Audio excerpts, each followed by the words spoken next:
Hi dear friends, welcome to chalkboard stories. അപ്പം നമ്മുടെ ഇന്നത്തെ ടോപ്പിക് എന്ന് പറയുന്നത് 9ാം ക്ലാസ്സിലെ ജോഗ്രഫിയിലെ രണ്ടാമത്തെ ചാപ്റ്ററാണ് വിശാല സമതല ഭൂവിൽ. അതായത് നമ്മുടെ ഉത്തര മഹാസമുദ്രം. നമ്മളിപ്പോൾ ഉത്തര പർവ്വത മേഖല പഠിച്ചു കഴിഞ്ഞു.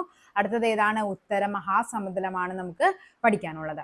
ഓക്കെ, നോക്കാം നമുക്ക്.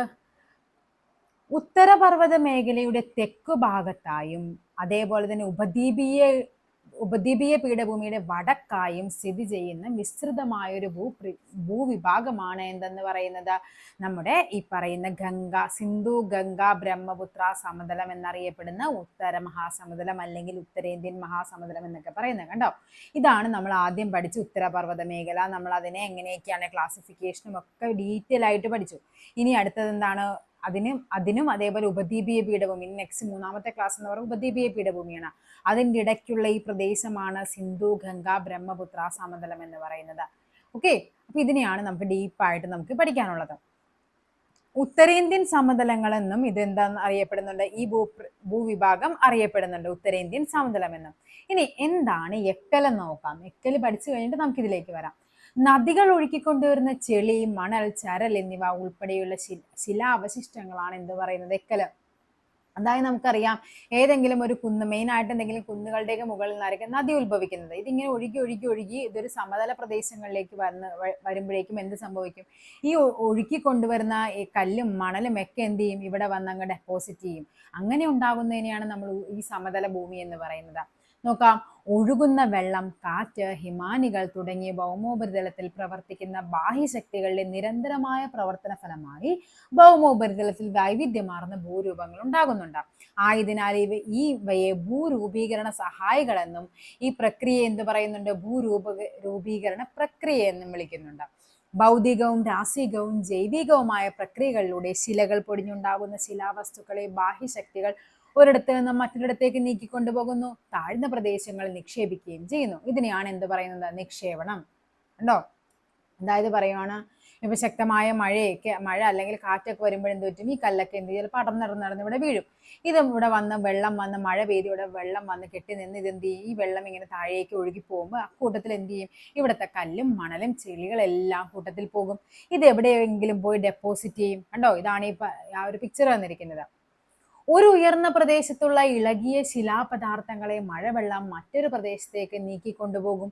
ഉയർന്ന പ്രദേശങ്ങളിൽ നിന്ന് ഉത്ഭവിക്കുന്ന നീർച്ചാലുകൾ ചെറുചാലുകളായി ഒഴുകിച്ചേർന്ന് അരുവികളാകുകയും പല അരുവികൾ ചേർന്ന് നദിയായി വികാസം പ്രാപിക്കുകയും ചെയ്യുന്നു. ഉയർന്ന പ്രദേശങ്ങളിൽ നിന്ന് ഉത്ഭവിച്ചൊഴുകുന്ന നദികൾ വഹിച്ചുകൊണ്ടിരുന്ന അവസാദങ്ങൾ താഴ്ന്ന പ്രദേശങ്ങൾ നിക്ഷേപിച്ച് കാലക്രമേണ അതിവിശാലമായ എന്തുണ്ടാകുന്നു? എക്കൽ ഉണ്ടാകുന്നു. ഇനി നമുക്ക് എക്കൽ സമതലങ്ങൾ ഉണ്ടാകുന്നു. ഇനിയാണ് നമുക്ക് പഠിക്കേണ്ടത് എന്താണ്?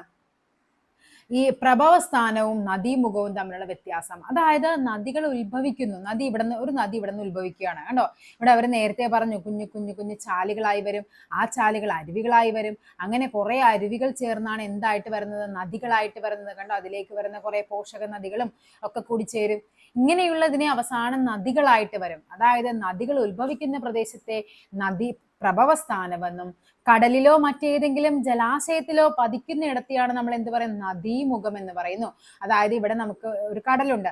ഈ ഒരു നദി ഇവിടെ നിന്ന് ഒഴുകി ഇവിടെ വന്ന് ചേരും. അപ്പൊ ഈ ഒരു പ്രദേശമാണ് എന്ത്? നദീമുഖം എന്നറിയപ്പെടുന്നത്. ഓക്കെ, ഇനി നമുക്ക് നോക്കാം. ഇത്തരത്തിൽ ഹിമാലയത്തിൽ നിന്നും ഉപദ്വീപീയ ഇന്ത്യയിൽ നിന്നും ഉത്ഭവിച്ചൊഴുകുന്ന നദികൾ വഹിച്ചു കൊണ്ടുവന്ന അവസാദങ്ങൾ നിക്ഷേപിക്കപ്പെട്ടതാണ് എന്തെന്ന് പറയുന്നത്? സിന്ധു ഗംഗ ബ്രഹ്മപുത്ര സമതലം. ഹിമാലയ രൂപീകരണത്തിന്റെ ഫലമായി ഹിമാലയത്തിന്റെ തെക്കായി രൂപപ്പെട്ട അതിവിശാലമായ തടത്തിലാണ് അവ നിക്ഷേപിക്കപ്പെട്ടത്. ദശലക്ഷക്കണക്കിന് വർഷങ്ങളോളം നടന്ന നിക്ഷേപണ ഫലമായാണ് എന്തുണ്ടായത്? ഈ സമതലം ഉണ്ടായത്. ഇവിടുത്തെ എക്കൽ നിക്ഷേപത്തിന്റെ കനം ഏകദേശം 1000 മീറ്റർ മുതൽ 2000 മീറ്റർ വരെയാണ്. സിന്ധു ഗംഗ ബ്രഹ്മപുത്ര സമതലത്തിന്റെ രൂപീകരണത്തെ സൂചിപ്പിക്കുന്ന രേഖാചിത്രമാണ് തന്നിരിക്കുന്നത്. കണ്ടോ, നമ്മൾ നേരത്തെ പറഞ്ഞു എന്താണ്? നമ്മൾ ഫസ്റ്റ് ചാപ്റ്ററിൽ പറഞ്ഞതാണ്, 2 ഫലകങ്ങൾ കൂടിച്ചേർന്ന്. അപ്പൊ ഇവിടെ എന്താ സംഭവിക്കാറ്? ഈ പറയുന്ന ഈ ടിബറ്റൻ പീഠഭൂമിയും അതേപോലെ നമ്മൾ പറഞ്ഞു 2 ഫലകങ്ങൾ കൂടിച്ചേർന്ന സംയോജക സീമയിൽ വന്നിട്ടാണ് എന്തുണ്ടായത്? നമ്മുടെ ഹിമാലയം ഉത്ഭവിച്ചതെന്നൊക്കെ നമ്മൾ പറഞ്ഞു. അപ്പൊ നമ്മൾ പറഞ്ഞു ഹിമാലയത്തിൽ നമ്മൾ വീണ്ടും ക്ലാസിഫിക്കേഷൻ ഉണ്ട്. ഹിമാദ്രി, ഹിമാചൽ സിവാലിക്, അതാണ് ഈ തന്നിരിക്കുന്നത്. ഹിമാദ്രിയാണ് ഏറ്റവും ഉയർന്നത്. അപ്പൊ ഇവിടങ്ങളിലേക്ക് ഉത്ഭവിച്ചു വരുന്ന ഈ നദികളിൽ നിന്നൊക്കെ എന്ത് സംഭവിക്കുന്നുണ്ട്? കണ്ടോ, ഇതെന്ന് പറയുന്നത് ഒരു ഒരു സമതല പ്രദേശമായിരുന്നു. അപ്പൊ ഇങ്ങോട്ടേക്ക് ഒഴുകി വരുന്ന നദികൾ ഇതുവഴി ഒഴുകുമ്പോൾ എന്ത് സംഭവിക്കും? ഈ എക്കലും സാധനങ്ങളും ചെളിയൊക്കെ എന്ത് ചെയ്യും? ഇവിടെ അടിയും. അങ്ങനെയാണ് എന്തുണ്ടായത്? സിന്ധു ഗംഗ ബ്രഹ്മപുത്ര സമതലം ഉണ്ടായത്. ഓക്കെ, സിന്ധു നദീമുഖം മുതൽ ഗംഗാ നദീമുഖം വരെ ഏകദേശം 3200 കിലോമീറ്റർ നീളത്തിൽ വ്യാപിച്ചു കിടക്കുന്ന ഈ സമതലം ലോകത്തിലെ തന്നെ ഏറ്റവും വലിയ എക്കൽ പ്രദേശമാണ്. അപ്പൊ ചോദിക്കാം, ലോകത്തിലെ തന്നെ ഏറ്റവും വലിയ എക്കൽ പ്രദേശം ഏതാണ്? നമ്മുടെ സിന്ധു ഗംഗ ബ്രഹ്മപുത്ര സമതലമാണ്. ഏകദേശം 2400 കിലോമീറ്റർ നീളത്തിൽ ഈ സമതലം ഇന്ത്യയിൽ വ്യാപിച്ചിട്ടുണ്ട്. ഓക്കെ, കിഴക്ക് നിന്നും പടിഞ്ഞാറോട്ട് വിശാലമാകുന്ന ഈ സമതലത്തിന്റെ വീതി ഏകദേശം 150 കിലോമീറ്റർ മുതൽ 300 കിലോമീറ്റർ വരെയാണ്. ഈ സമതലത്തിന്റെ അതിരുകൾ വടക്ക് സിവാലിക് പർവ്വതനിരകളും തെക്ക് ഉപദ്വീപീയ പീഠഭൂമിയുടെ ക്രമരഹിതമായ വടക്കൻ അതിരുകളുമാണ്. ഓക്കെ, ഇനി നമുക്ക് നോക്കാം. ഇനിയാണ് നമുക്ക് ഇതിന്റെ ഏറ്റവും ഈ ചാപ്റ്റർ, ഈ പഠിക്കാനുള്ള ഈ ഒരു ചാപ്റ്ററിന്റെ ഏറ്റവും കോർ പോർഷനിലേക്ക് വരുന്നത്. നമ്മൾ നേരത്തെ പറഞ്ഞു ഉത്തരപർവ്വത മേഖലയെ എങ്ങനെയൊക്കെയായിരുന്നു ട്രാൻസ് ഹിമാലയം എന്നും ഹിമാലയം എന്നും കിഴക്ക് പൂർവാചൽ എന്നും ഒക്കെ വർഗീകരിച്ചിട്ടുണ്ട്. അതിനുശേഷം അവ എന്ത് ചെയ്യുന്നുണ്ട്? ഭൂപ്രകൃതിയുടെ അടിസ്ഥാനത്തിലും ഒക്കെ നമ്മൾ ക്ലാസിഫിക്കേഷൻ ചെയ്തിട്ടുണ്ട്. ഇവിടെ നമുക്ക് എന്താണ് പ്രാദേശികമായിട്ട് ഈ ഉത്തരേന്ത്യൻ സമതലങ്ങളെ 4 പ്രാദേശിക വിഭാഗങ്ങളായിട്ടാണ് വർഗീകരിക്കുന്നത്. അതിലൊന്നാണ് രാജസ്ഥാൻ സമതലം. ഓക്കെ, ഇത് കണ്ടോ, ഈ കാണുന്നതാണ് രാജസ്ഥാൻ സമതലം എന്ന് പറയുന്നത്. പിന്നെയുള്ളതാണ് എന്ത്? പഞ്ചാബ് സമതലം, പഞ്ചാബ് ഹരിയാന സമതലം എന്ന് പറയപ്പെടുന്ന രണ്ടാമത്തെ ഭാഗം. പിന്നെ ഏറ്റവും വലിയൊരു പോർഷനാണ് എന്ത്? ഗംഗാ സമതലം. പിന്നെയുള്ളത് ബ്രഹ്മപുത്ര സമതലം. ഇങ്ങനെ 4ആയിട്ടാണ് ഉത്തരേന്ത്യൻ സമതലങ്ങളെ പ്രാദേശികമായിട്ട് വിഭാഗം ചെയ്തിരിക്കുന്നത്. എന്തൊക്കെയാണ്? രാജസ്ഥാൻ സമതലം, പഞ്ചാബ് ഹരിയാന, ഗംഗാ സമതലം, ബ്രഹ്മപുത്ര സമതലം. ഇനി നമുക്ക് ഇതിലെ ഓരോന്നിനെയും പറ്റിയാണ് പഠിക്കാനുള്ളത്. എന്താണ് രാജസ്ഥാൻ സമതലവുമായിട്ട് ബന്ധപ്പെട്ട് നമുക്ക് പഠിക്കാനുള്ളത്? ഥാർ മരുഭൂമി ഉൾപ്പെടുന്ന രാജസ്ഥാൻ സമതലം ഉത്തരേന്ത്യൻ സമതലത്തിന്റെ എവിടെയാണ്? പടിഞ്ഞാറേ അറ്റമാണ്. കണ്ടോ, ഉത്തരേന്ത്യൻ മഹാസമതലത്തിന്റെ പടിഞ്ഞാറേ അറ്റത്താണ് ഈ രാജസ്ഥാൻ സമതലം സ്ഥിതി ചെയ്യുന്നത്. ഓക്കെ, അപ്പൊ കിഴക്കേ അറ്റം എവിടെയാണ്? അത് ബ്രഹ്മപുത്ര സമതലമാണ്. ഓക്കെ, ഥാർ മരുഭൂമിയുടെ 2/3 ഭാഗവും നമുക്ക് അറിയാം എവിടെയായിരിക്കും? രാജസ്ഥാനിലായിരിക്കും. ബാക്കി ഭാഗം ഥാർ മരുഭൂമി വ്യാപിച്ചു കിടക്കുന്നത് ഈ പറയുന്ന ഹരിയാന, പഞ്ചാബ്, ഗുജറാത്ത് എന്നിങ്ങനെ സ്ഥലങ്ങളിലാണ്. ഇനി പഠിക്കേണ്ടത് ഈ പറയുന്ന രാജസ്ഥാൻ സമതലത്തിലെ യഥാർത്ഥ മരുഭൂമി മേഖലയെ മരുസ്ഥലി എന്ന് അറിയപ്പെടുന്നു. യഥാർത്ഥ മരുഭൂമി മേഖല അറിയപ്പെടുന്ന പേരാണ് മരുസ്ഥലി. ഈ പറയുന്ന രണ്ടും PYQ ആയിരുന്നേ. ഓക്കെ, അതേപോലെ അർദ്ധ മരുഭൂമി മേഖല അഥവാ അർദ്ധവരണ്ട സമതലത്തെ എന്തെന്നറിയപ്പെടുന്നു? രാജസ്ഥാൻ ബാഗർ എന്നും ഥാർ മരുഭൂമിയെ 2 പ്രധാന മേഖലകളായി തരംതിരിക്കാനായിട്ട് പറ്റും. അപ്പൊ എങ്ങനെയാണ് നമ്മുടെ ഥാർ മരുഭൂമിയെ 2ആയിട്ട് തിരിച്ചിട്ടുണ്ട്? അതിൽ യഥാർത്ഥ മരുഭൂമി മേഖലയെ മരുസ്ഥലി എന്നും അർദ്ധ മരുഭൂമി മേഖലയെ രാജസ്ഥാൻ ബാഗർ എന്നും ക്ലാസിഫിക്കേഷൻ ചെയ്തിട്ടുണ്ട്. ഓക്കെ, ഇനിയാണ് നമുക്ക് പഠിക്കേണ്ടത് അടുത്ത ടോപ്പിക് എന്താണ്? ലൂണി നദി. അതായത് ഈ പറയുന്ന ഈ രാജസ്ഥാൻ മരുഭൂമി മേഖല, രാജസ്ഥാൻ സമതലത്തിലൂടെ ഒഴുകുന്ന ഒരു നദിയാണ് ഏത്? ലൂണി എന്ന് പറയുന്നത്.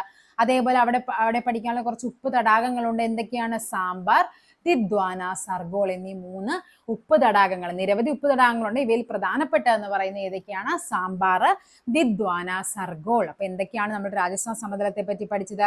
രാജസ്ഥാൻ സമതലത്തിൽ പ്രധാനമായിട്ടും ഥാർ മരുഭൂമിയാണ്. ഥാർ മരുഭൂമിയുടെ പ്രധാന സ്ഥലത്തെ മരുസ്ഥലി എന്നും അർദ്ധ മരുഭൂമിയെ ഭാഗർ എന്നും പറയുന്നുണ്ട്, രാജസ്ഥാൻ ഭാഗർ.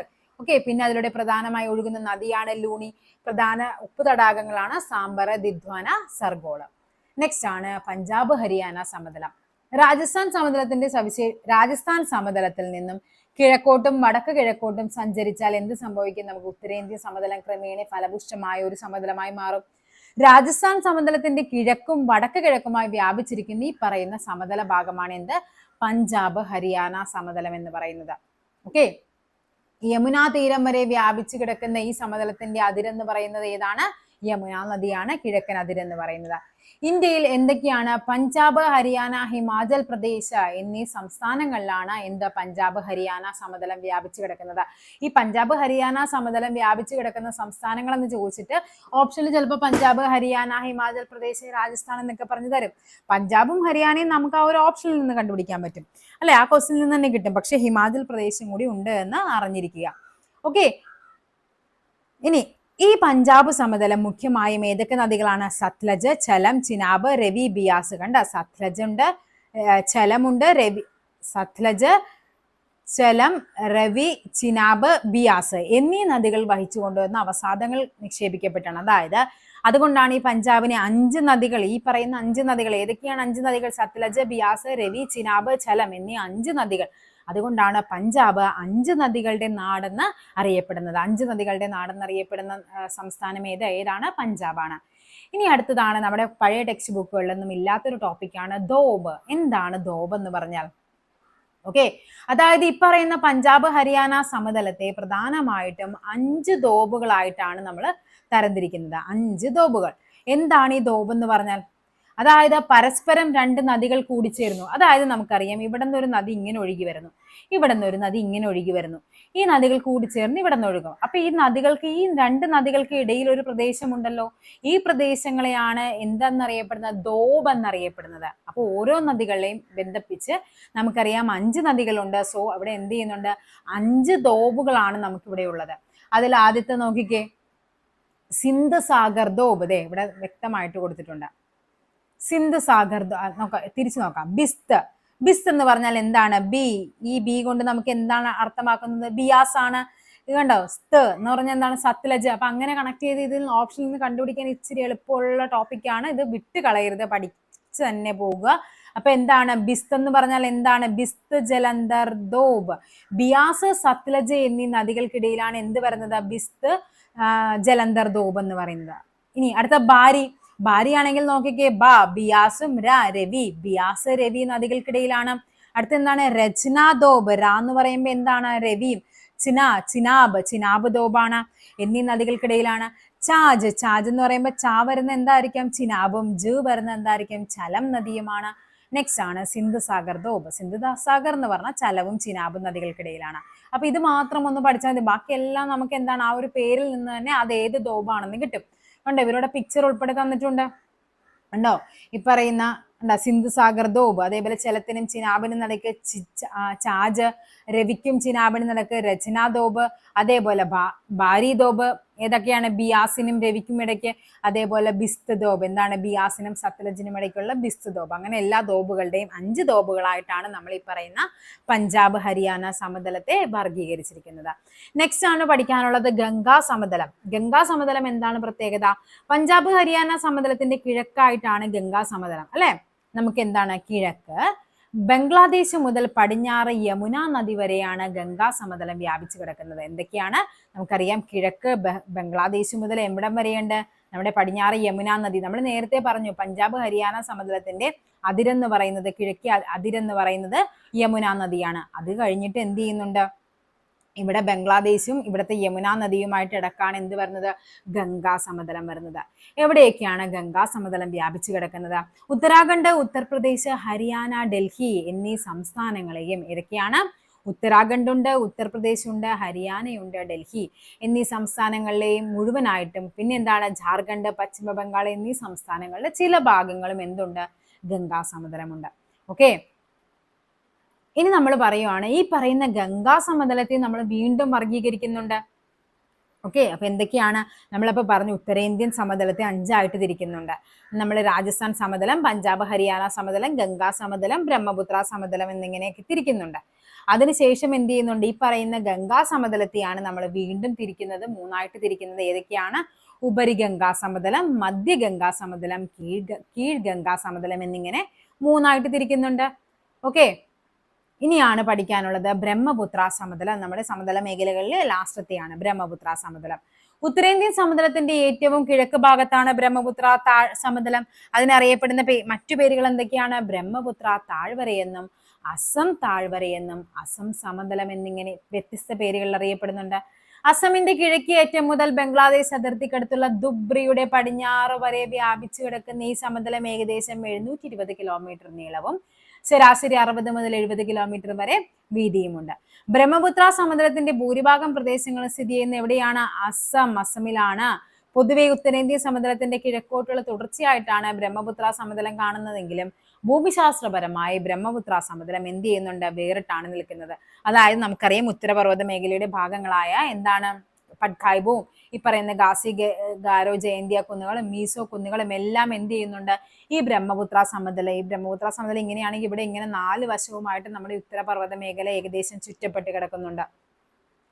കണ്ടോ, ബ്രഹ്മപുത്ര സമതലത്തിന്റെ കിഴക്കായിട്ടാണ് എന്ത് സംഭവിക്കുന്നത്, നമ്മുടെ കീഴ് ഗംഗാ സമതലവും കൂടി ഉണ്ട്. ഓക്കെ, കിഴക്ക് ഭാഗത്തല്ല, പടിഞ്ഞാറ് ഭാഗത്താണ് കീഴ് ഗംഗാ സമതലവും കൂടി ഉള്ളത്. പിന്നെ എന്താണ് പറയുന്നത്, ബ്രഹ്മപുത്ര നദിയും അതിന്റെ പോഷക, നമ്മൾ നേരത്തെ പറഞ്ഞു ഗംഗാ നദിയും അതിന്റെ പോഷക നദികളും, സിന്ധു നദിയും അതിന്റെ പോഷക നദികളും. അപ്പൊ ഇവിടെ എന്താണ്, ബ്രഹ്മപുത്ര നദിയും അതിന്റെ പോഷക നദികളായ ഏതൊക്കെയാണ്, ടീസ്ത, മാനസ്, ലോഹിത്, ദിബാംഗ്. അപ്പൊ നമ്മൾ പഠിക്കേണ്ട ബ്രഹ്മപുത്രയുടെ പ്രധാനപ്പെട്ട 4 പോഷക നദികളാണ് ഏതൊക്കെ, ടീസ്ത, മാനസ്, ലോഹിത്, ദിബാംഗ് എന്നിവ. ഇനി നെക്സ്റ്റ് ആണ് എക്കൽ വിസറി. എന്താണ് എക്കൽ വിസറി എന്ന് പറഞ്ഞാൽ, അതായത് നമ്മളിങ്ങനെ വരുവാണ്, ഇപ്പൊ ഒരു ഇതിന്റെ മേളിൽ നിന്ന് ഇങ്ങനെ നമ്മൾ നദി ഒഴുകി ഒഴുകി ഒഴുകി വരുവാണ്. ഈ നദി ഇവിടെ നിന്ന് ഇങ്ങനെ ഒഴുകി ഒഴുകി വന്നിട്ട് പെട്ടെന്ന് ഒരു സമതലത്തിലേക്ക് വരുമ്പോഴേക്കും ഈ നദി എന്ത് ചെയ്യും, പെട്ടെന്ന് സമതലം വരുമ്പോഴേക്കും നദി ഇങ്ങനെ അങ്ങ് ഒഴുകാൻ തുടങ്ങും. ആ സമയത്ത് ഇവിടെ എന്ത് ചെയ്യും, ഈ ഒഴുക്കി കൊണ്ടുവന്നിരുന്ന സാധനങ്ങളെല്ലാം എന്ത് ചെയ്യുന്നുണ്ട്, ഇവിടെ ഡെപ്പോസിറ്റ് ചെയ്യും. അതിങ്ങനെ ഒരു വിശറി പോലെ ഇങ്ങനെ കിടക്കുന്നത്, പിക്ചർ കാണിച്ചു തരാം. കണ്ടോ, ഇങ്ങനെ നദി ഒഴുകി വന്നിട്ട് എന്ത് സംഭവിക്കും, ഈ നദി ഇങ്ങനെ ഒഴുകി വരുമ്പോഴേക്കും പിന്നെ ഇങ്ങോട്ടേക്ക് വരുമ്പോഴേക്കും അതിന് സ്പേസ് കൂടുതൽ കിട്ടി.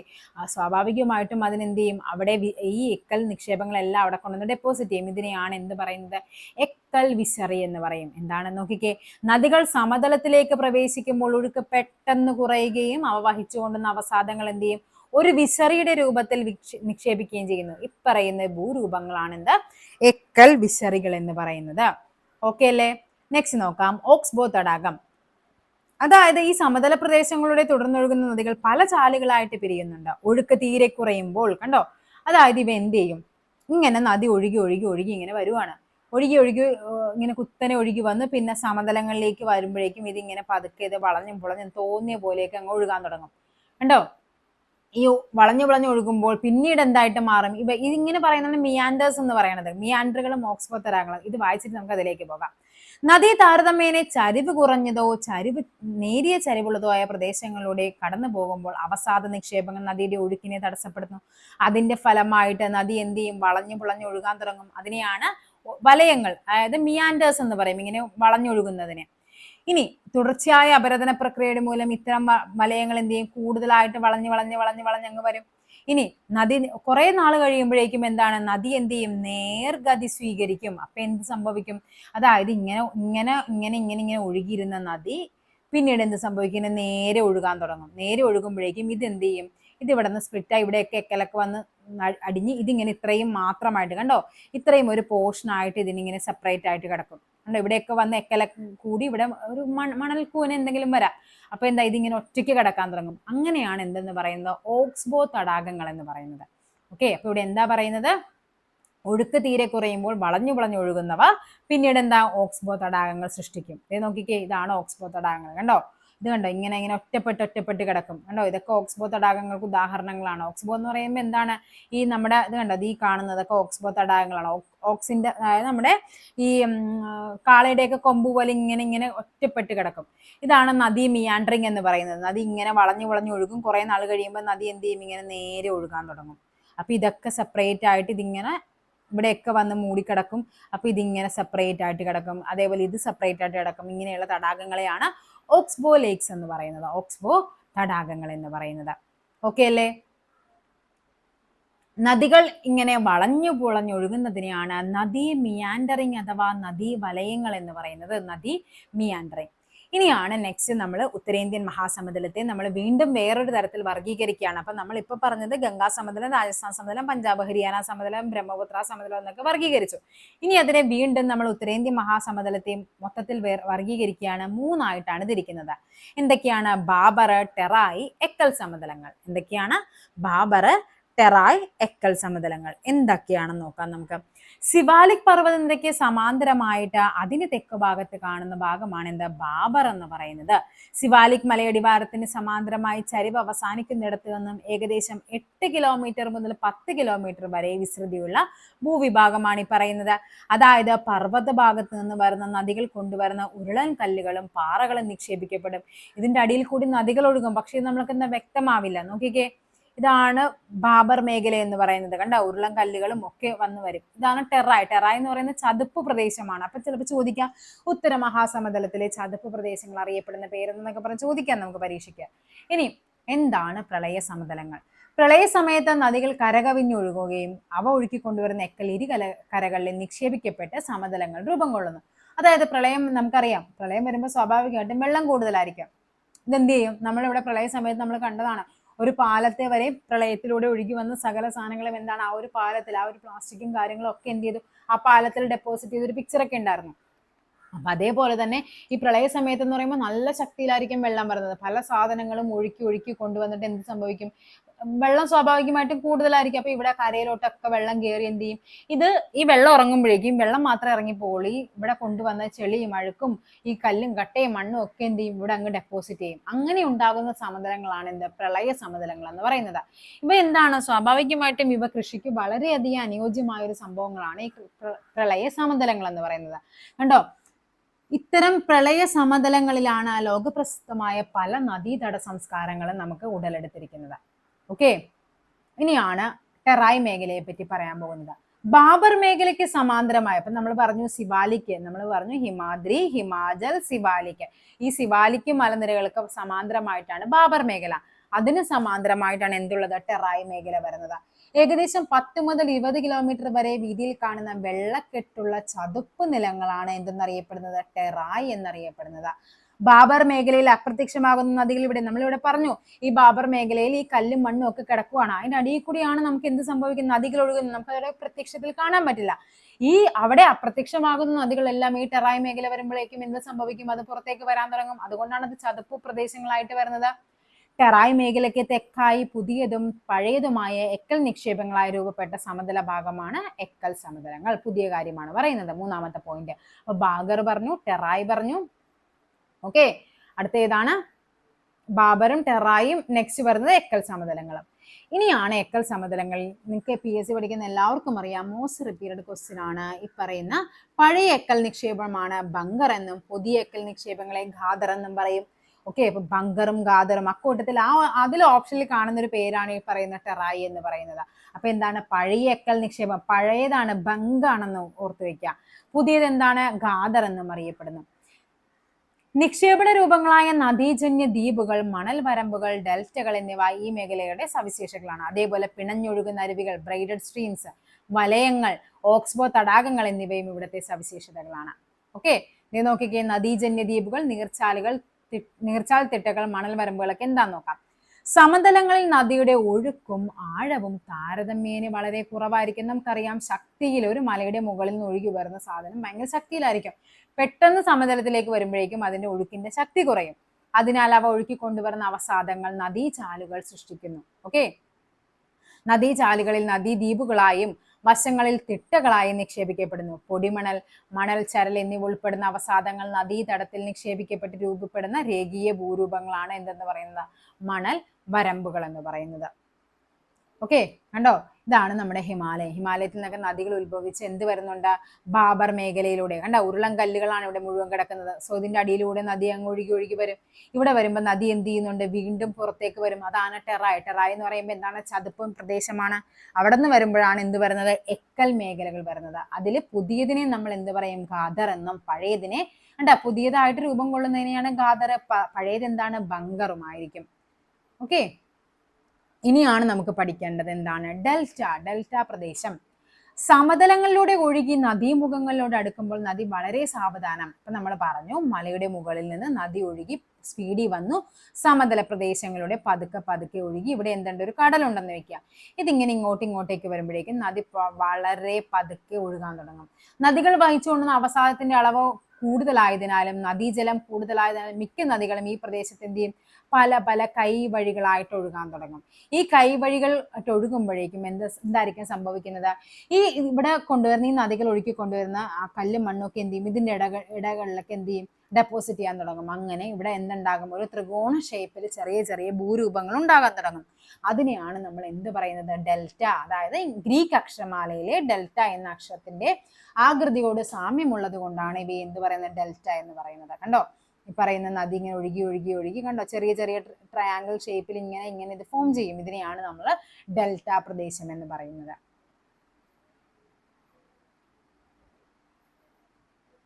ഇനിയാണ് ഉത്തരേന്ത്യൻ സമതലങ്ങളിലെ കാലാവസ്ഥ. എന്താണ് അവിടെ? ശൈത്യകാലം, അതായത് ഉത്തരേന്ത്യൻ സാധാരണയായി നവംബർ മധ്യത്തോടു കൂടി എന്ത് സംഭവിക്കുന്നുണ്ട്? ശൈത്യകാലം എത്തും. ഉത്തരേന്ത്യൻ സമതലങ്ങളിലെ തണുപ്പേറിയ മാസങ്ങൾ ഏതൊക്കെയാണ്? ഡിസംബറും ജനുവരിയുമാണ്. ഈ കാലയളവിൽ ഉത്തരേന്ത്യൻ സമതലങ്ങളിൽ അതിശൈത്യം അനുഭവപ്പെടുന്നു. ഓക്കെ, എന്തുകൊണ്ടായിരിക്കാം ഇവിടെ അതിശൈത്യം അനുഭവപ്പെടാനുള്ള കാരണം? അതായത് കാലാവസ്ഥയെ മിതപ്പെടുത്തുന്ന സമുദ്രത്തിന്റെ സ്വാധീനത്തിൽ നിന്നും ഏറെ അകലെയാണ് ഉത്തരേന്ത്യൻ. അതായത് നമുക്കറിയാം ഇവിടെ ഇന്ത്യയാണ്, ഇവിടെ എന്തുണ്ട്? സമുദ്രങ്ങളുണ്ട്. നമുക്കിവിടെ നമ്മുടെ കേരളത്തിലൊക്കെ ഒരു മിതമായ കാലാവസ്ഥ ലഭിക്കാൻ കാരണം എന്താണ്? ഇവിടെ ചൂട് കൂടുമ്പോഴേക്കും നമുക്ക് എന്ത് സംഭവിക്കും? കടലിലേക്ക് ആ ചൂട് കുറെ പോകും. തണുപ്പാകുമ്പോഴേക്കും കടലിൽ നിന്നുള്ള ചൂട് അങ്ങോട്ടും ഇങ്ങോട്ടും ഒക്കെ നമുക്ക് ഒരു സഹായിക്കുന്നുണ്ട്. അതേപോലെ തന്നെ അവിടെ മഴയും എല്ലാത്തിനെയും ഈ പറയുന്ന മലകളും നമ്മുടെ ഈ സമുദ്രം ശരിക്കും സ്വാധീനിക്കുന്നുണ്ട്. പക്ഷെ ഇവിടെയുള്ള ഈ ഉത്തരേന്ത്യൻ മഹാസമുദ്രം എന്നൊക്കെ പറഞ്ഞാൽ സമുദ്രത്തിൽ നിന്നും വളരെ അകലെയാണ്. അതുകൊണ്ട് തന്നെയാണ് അവിടെ തണുപ്പാണെങ്കിൽ ഭയങ്കര തണുപ്പും ചൂടാണെങ്കിൽ ഭയങ്കര ചൂടുമായിരിക്കും. ഹിമാലയൻ പർവ്വതനിരകളിലെ മഞ്ഞ് വീഴ്ച അതിശക്തമായ ശീതക്കാറ്റിന് കാരണമാകുന്നു. നമുക്കറിയാം ഇവിടെ എന്തുണ്ട്? ഹിമാദ്രി, ഹിമാചൽ, സിവാലിക്ക് കഴിയുമ്പോഴാണ് ഈ പറയുന്ന ഉത്തരേന്ത്യൻ സമതലം വരുന്നത്. അപ്പൊ അത് ഏറ്റവും അടുത്ത് കിടക്കുന്ന ഏതുമായിട്ടാണ്? ഈ പറയുന്ന ഈ മഞ്ഞ് മൂടിയ മലകളുമായിട്ടാണ്. അപ്പൊ സ്വാഭാവികമായിട്ടും അവിടെ എന്തായിരിക്കും? ശീതക്കാറ്റ്, തണുത്ത കാറ്റ് വീശുകയും അവിടെ തണുപ്പ് കാരണമാകുകയും ചെയ്യും. പശ്ചിമേഷ്യയിൽ നിന്ന് വീശുന്ന ശീതക്കാറ്റ് ഉത്തരേന്ത്യൻ മഹാസമതലത്തിന്റെ പടിഞ്ഞാറൻ പ്രദേശങ്ങളിൽ ഹിമം, മൂടൽ മഞ്ഞ്, ശീതതരംഗം എന്നിവയ്ക്ക് കാരണമാകുന്നുണ്ട്. ഉത്തരാർദ്ധഗോളത്തിൽ നിന്നും ദക്ഷിണാർദ്ധഗോളത്തിലേക്കുള്ള സൂര്യന്റെ അയനം, ഇതൊക്കെയാണ് ഇവിടെ എന്ത് ചെയ്യുന്ന അതിശൈത്യം അനുഭവപ്പെടാനുള്ള കാരണം എന്ന് പറയുന്നത്. ശൈത്യകാലത്ത് ഉത്തരേന്ത്യൻ സമതലങ്ങളിൽ നേരിയ മഴയും ലഭിക്കാറുണ്ട്. ഓക്കെ അല്ലേ?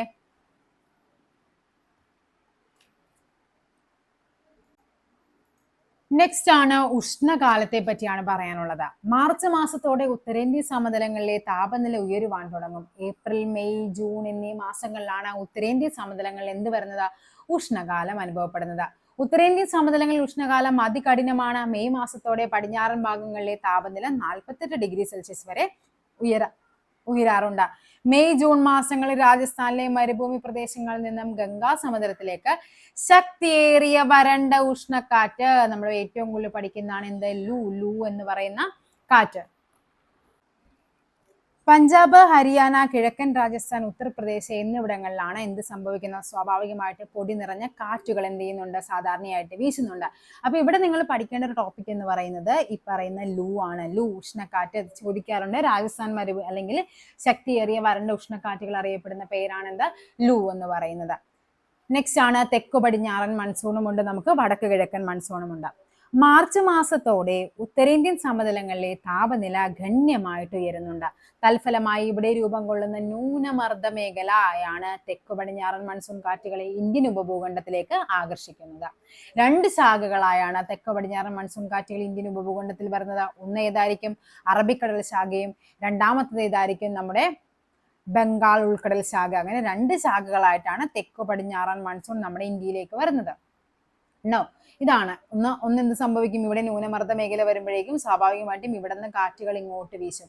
അതെങ്ങനെ? ഒന്ന് ഇങ്ങോട്ടേക്കും പോകും, ഒന്ന് ഇങ്ങോട്ടേക്ക് പോയിട്ട് ഇവിടെ എന്ത് ചെയ്യും? ബ്രഹ്മപുത്ര സമതലത്തിൽ മഴ കൊടുക്കും. പിന്നെ എന്താണ്? ഈ ബംഗാൾ ഉൾക്കടൽ ശാഖ ഇങ്ങോട്ടേക്ക് വന്ന് ഈ ഗംഗാ സമതലത്തിലേക്ക് വരും. അതേപോലെ തന്നെ അറബിക്കടൽ ശാഖ എന്ത് ചെയ്യും? അതും ഇതേപോലെ ഇവിടെ വന്ന് രണ്ടും കൂടി കൂട്ടിമുട്ടി ഇവിടെ എന്ത് സംഭവിക്കും? മഴ ലഭിക്കാനായിട്ട് കാരണമായിട്ട് വരും. സുന്ദരവനം ഡെൽറ്റ പ്രദേശത്തിലൂടെ കരയിലേക്ക് പ്രവേശിക്കുന്നതാണ് എന്ത്? ബംഗാൾ ഉൾക്കടൽ ശാഖ. രണ്ട് ഉപശാഖകളായി പിരിയുന്നുണ്ട്. ഒന്ന് കിഴക്ക് ദിശയിൽ ബ്രഹ്മപുത്ര സമതലത്തിൽ പ്രവേശിച്ച് വൻതോതിൽ മഴ നൽകുന്നു. കണ്ടോ, നമ്മൾ നേരത്തെ പറഞ്ഞത്. പടിഞ്ഞാറ് ദിശയിൽ ഗംഗാ സമതലത്തിലേക്ക് പ്രവേശിക്കുന്ന ഉപശാഖ എവിടേക്ക് മഴ നൽകും? പശ്ചിമ ബംഗാള്, ബീഹാർ, ഉത്തർപ്രദേശ് എന്നിവിടെ. കണ്ടോ, ഈ രണ്ട് ശാഖകളായിട്ട് പിരിയും. ഒന്ന് ഈ ബ്രഹ്മപുത്ര സമതലത്തിലും, അടുത്തത് എവിടെയാണ്? ഈ പറയുന്ന പശ്ചിമ ബംഗാള്, ബീഹാർ, UP അവിടെയൊക്കെ എന്ത് ചെയ്യുന്നുണ്ട്? ശക്തമായ മഴ നൽകി മുന്നേറുന്നുണ്ട്. ഇനി ആരവല്ലി പർവ്വതനിരയ്ക്ക്, ഇപ്പൊ ടെക്സ്റ്റ് ബുക്കിലെല്ലാം അരാവലി എന്നാണ്. നമ്മൾ ആരവല്ലി പർവ്വതം എന്ന് പഠിച്ചിരിക്കുന്ന ഇവരെല്ലായിടത്തും അരാവലി. അതേപോലെ ഇന്നലത്തെ ക്ലാസ്സിൽ പറഞ്ഞു ദെറാദൂൺ എന്നാ പറയുന്നത്. ഓക്കെ, ചിലപ്പോൾ നമ്മുടെ ക്വസ്റ്റ്യൻ പേപ്പറിലും ആ ഒരു മാറ്റങ്ങൾ വരാം. അപ്പൊ ദെറാദൂൺ എന്നൊക്കെ കാണുമ്പോൾ നമ്മളൊന്ന് ഓർത്ത് വെക്കുക, അത് ഡെറാഡൂൺ തന്നെയാണെന്ന് ഒന്ന് ഓർത്ത് വെക്കുക. ഓക്കെ, ഇനി എന്താ സംഭവിക്കുന്നത്? ഇവ കടൽ ശാഖമായി പഞ്ചാബ് സമതലത്തിൽ വെച്ച് കൂടിച്ചേരുകയും പടിഞ്ഞാറൻ ഹിമാലയത്തിന്റെ അടിവാര മേഖലയിൽ വരെ മഴ എത്തിക്കുകയും ചെയ്യുന്നുണ്ട്. ജൂൺ മുതൽ സെപ്റ്റംബർ വരെ നീളുന്ന തെക്കു പടിഞ്ഞാറൻ മൺസൂൺ കാലമാണ് എന്തെന്ന് പറയുന്നത്? ഉത്തരേന്ത്യൻ സമതല പ്രദേശത്തെ പ്രധാന മഴക്കാലം എന്ന് പറയുന്നത്. നെക്സ്റ്റ് ആണ് വടക്ക് കിഴക്കൻ മൺസൂൺ കാലം. സൂര്യന്റെ ദക്ഷിണാർദ്ധഗോളത്തിലേക്കുള്ള അയനം മൂലം ഉത്തരേന്ത്യൻ സമതലത്തിൽ നിലനിന്നിരുന്ന ന്യൂനമർദ്ദ മേഖല എന്ത് ചെയ്യും? ക്രമേണ തെക്കോട്ട് പിൻവാങ്ങുന്നുണ്ട്. മൺസൂണിന്റെ പിൻവാങ്ങൽ കാലം എന്ന് വിശേഷിപ്പിക്കപ്പെടുന്നത് ഈ കാലമാണ്. എന്താണ് മൺസൂണിന്റെ പിൻവാങ്ങൽ കാലം?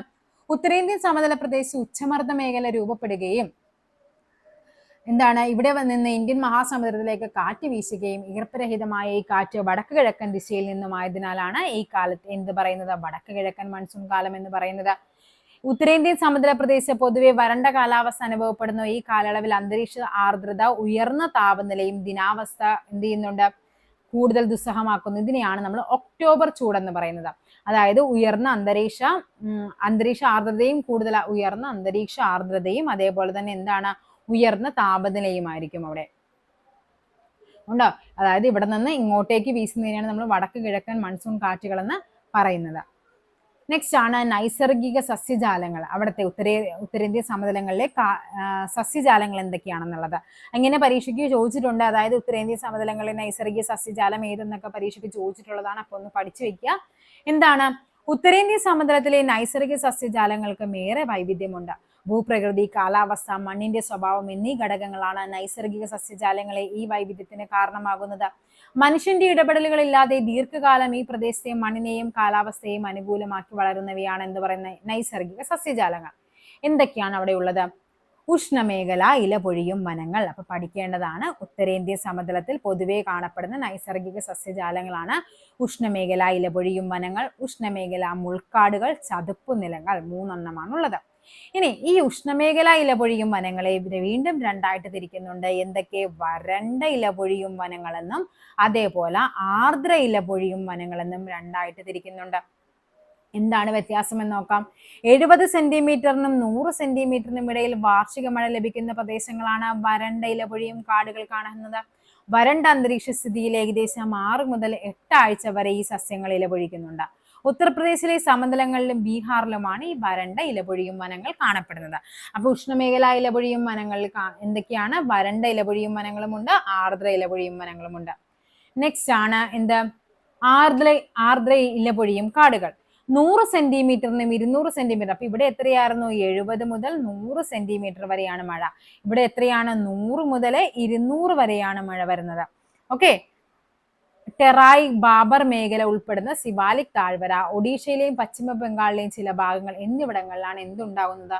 ആർദ്ര ഇലപൊഴിയും കാടുകൾ കാണപ്പെടുന്നത്. തേക്ക്, സാൽശിഷ, മഹുവ, നെല്ലി, ചന്ദനം എന്നിവയാണ് ഇവിടുത്തെ പ്രധാനപ്പെട്ട സസ്യവർഗങ്ങൾ എന്ന് പറയുന്നത്. ഓക്കെ.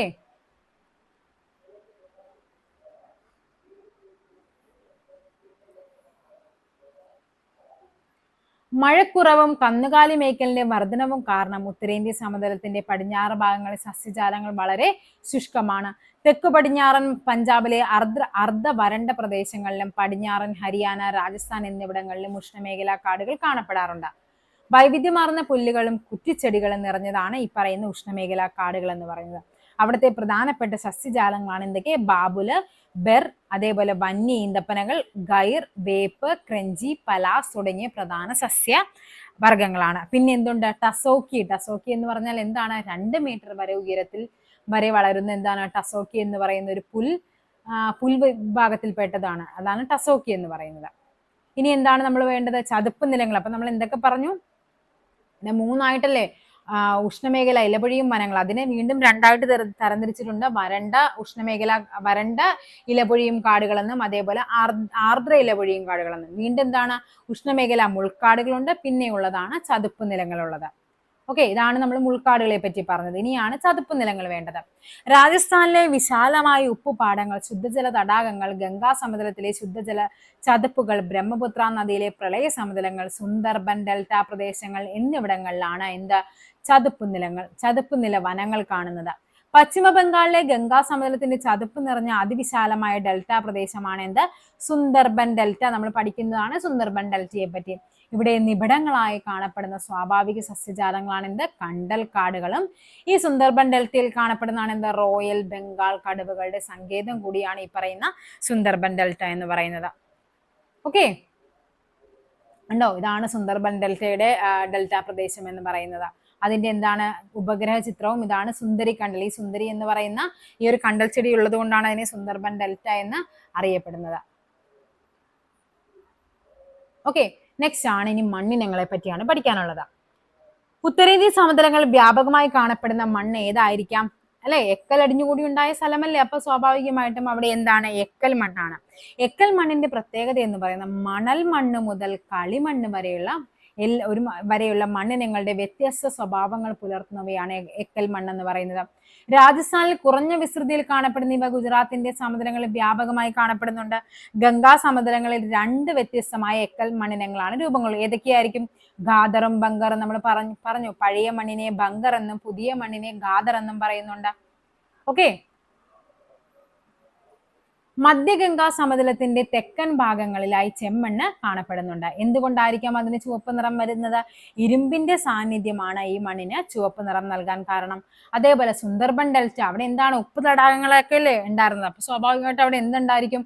ഉപ്പിന്റെ അംശം. അപ്പൊ എന്തായിരിക്കും? ലവണ മണ്ണ്. ഈ മണ്ണിൽ എന്താണ്? ഉപ്പിന്റെ അംശം വളരെ കൂടുതലാണ്. മണലും പശ്ചിമ മണ്ണും കൂടിക്കലർന്ന മണ്ണാണിത്.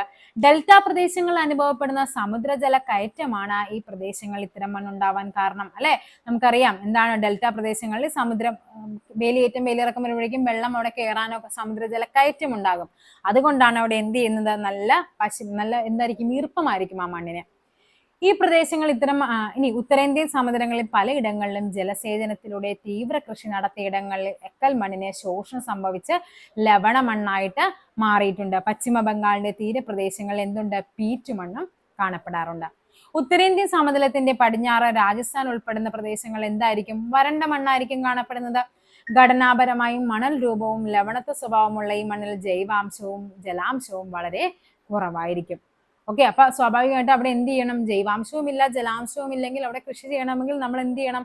വെള്ളം അവിടെ എത്തിക്കേണ്ടതായിട്ട് വരും. കണ്ടോ, കറുത്ത മണ്ണ് എക്കൽ മണ്ണ് കാണപ്പെടുന്നത് ഈ ഒരു പ്രദേശങ്ങളിലാണ്. വരണ്ട മണ്ണ് അത് എവിടെയൊക്കെയാണ് വരണ്ട മണ്ണ് കാണപ്പെടുന്നത്? ചെങ്കൽ മണ്ണ്, ചെമ്മണ്ണ് ഉത്തരേന്ത്യൻ സമതലമാണ് തന്നിരിക്കുന്നത്. വനമണ്ണ്, കറുത്ത മണ്ണ് പ്രധാനപ്പെട്ട മണ്ണിനങ്ങളാണ് ഈ കാണിച്ചിരിക്കുന്നത്. ഇനിയാണ് അവിടുത്തെ ജനജീവിതത്തെ കുറിച്ച് കൂടി പറഞ്ഞു കഴിഞ്ഞാൽ നമ്മുടെ ഈ ചാപ്റ്റർ ഏകദേശം കംപ്ലീറ്റ് ആകും. ഫലപുഷ്ടമായ എക്കൽ മണ്ണ്, നിരപ്പാർന്ന ഭൂപ്രകൃതി, എപ്പോഴും നീരൊഴുക്കുള്ള നദികൾ, ഇങ്ങനെ പല പല പ്രത്യേകതകളാണ് നമ്മുടെ ഉത്തര മഹാസമതലത്തിലുള്ളത്. ഓക്കെ, ഈ സമതലത്തിന്റെ ജനസംഖ്യയുടെ, അതായത് നമ്മുടെ ഇന്ത്യയുടെ ജനസംഖ്യയുടെ മൊത്തം ജനസംഖ്യയുടെ പകുതിയിലേറെയും ഉൾക്കൊള്ളുന്നത് ഈ ഒരു സമതല പ്രദേശങ്ങളാണ്. കണ്ടോ, ഉത്തരേന്ത്യ മഹാസമതലത്തിൽ ഒരു നഗരപ്രദേശമായി തന്നിരിക്കുന്നത്. ഏറ്റവും കൂടുതൽ ആൾക്കാർ അതായത് ഇന്ത്യയുടെ മൊത്തം ജനസംഖ്യ എടുത്താൽ അതിൽ പകുതിയിലേറെ പേരും എന്താണ്? ഈ ഒരു ചെറിയൊരു പ്രദേശത്താണ് താമസിക്കുന്നതെന്ന്. ഗോതമ്പ്, നെല്ല്, ചണം, കരിമ്പ് തുടങ്ങിയ വ്യത്യസ്ത വിളകൾ വ്യാപകമായി കൃഷി ചെയ്യപ്പെടുന്നുണ്ട് ഇവിടെ. ജലസേചനത്തിന്റെ സഹായത്തോടെ അതിവിപുലമായ കൃഷിരീതി ഈ സമതലത്തെ ഇന്ത്യയുടെ ധാന്യപ്പുര എന്ന് വിളിക്കുന്നു. അപ്പൊ ഇന്ത്യയുടെ ധാന്യപ്പുര ഏതാണ് ചോദിച്ചിട്ടുണ്ട്. ഉത്തരേന്ത്യൻ സമതലം അഥവാ ഉത്തര മഹാസമതലം അഥവാ ഗംഗാ ബ്രഹ്മപുത്ര സമതലം ഒക്കെയാണ് എന്തെന്നറിയപ്പെടുന്നത്? ഇന്ത്യയുടെ ധാന്യപ്പുര എന്നറിയപ്പെടുന്നത്. ധാർ മരുഭൂമി ഒഴികെയുള്ള സമതലത്തിന്റെ മുഴുവൻ ഭാഗങ്ങളും റോഡുകളും റെയിൽപാതകളും ഒക്കെ ആയിട്ട് ഉണ്ട്. കണ്ടോ, ഇനിയാണ് ഇവിടുത്തെ 3 തരത്തിലുള്ള കൃഷി രീതികളാണ് പറയുന്നത്. എന്തൊക്കെയാണ്? ഖാരിഫ്, റാബി, സെയ്ദ്. PSCയുടെ ഏറ്റവും റിപ്പീറ്റഡ് PYQ ആണ് ഈ പറയുന്ന ഖാരിഫ്, റാബി, സെയ്ദ്. എല്ലാ ഒരു പരീക്ഷകളിലും നമുക്ക് ഇതിൽ നിന്നൊരു ക്വസ്റ്റ്യൻ ഉണ്ടാകാറുണ്ട്. ഇനി നോക്കാം. തെക്കു പടിഞ്ഞാറൻ മൺസൂൺ കാലത്തിനോട് ചേർന്ന് വരുന്ന കാർഷിക കാലമാണ് ഖാരിഫ് എന്ന് പറയുന്നത്.